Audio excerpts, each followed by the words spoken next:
गुढीपाडवा सणाच्या निमित्तानं आपणा सर्वांना हार्दिक शुभेच्छा। गुढीपाडवा म्हणजे काय आणि गुढीपाडव्याचं महत्त्व काय हे आपल्याला समजलं पाहिजे। जब तक संस्कृति की आस है तब तक विश्वास है, संस्कृति के बिना मानवता का विनाश है असं म्हटलं जातं। आपल्या भारतीय संस्कृतीमध्ये वेगवेगळे सण आपण साजरे करतो आणि या सणामध्ये सर्वश्रेष्ठ 3.5 मुहूर्त आपण समजतो। हे 3.5 मुहूर्त कोणते? अक्षय तृतीया, गुढीपाडवा, दसरा आणि दिवाळीच्या वेळेला जो पाडवा येतो ते अर्ध मुहूर्त, असे 3.5 सर्वश्रेष्ठ मुहूर्त समजले जातात। त्यापैकी हा गुढीपाडव्याचा दिवस हा एक सर्वश्रेष्ठ मुहूर्त समजला जातो। गुढीपाडवा हा शब्द कुठून आला तर गुढीपाडवा हा संस्कृत शब्द आहे। गुढी याचा अर्थ ध्वज आणि पाडवा याचा अर्थ प्रतिपदा।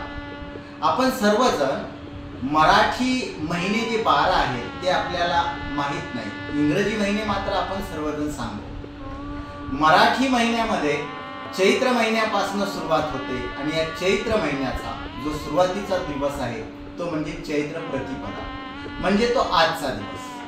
आजच्या दिवसाचं भारतीय संस्कृतीमध्ये खूप वेगळं महत्त्व आहे।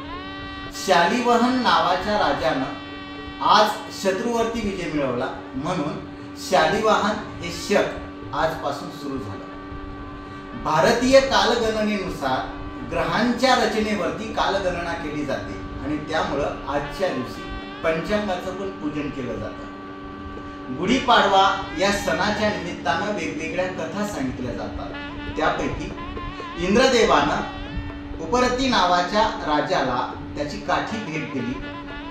त्या राजानं ती काठी ज्या ठिकाणी रोवली त्या ठिकाणी त्याची पूजा करण्यात आली आणि पूजा केल्यानंतर तिथून ही प्रथा पडली। तेव्हापासून सगळीकडे गुढीपाडवाच्या दिवशी काठीची पूजा केली जाते।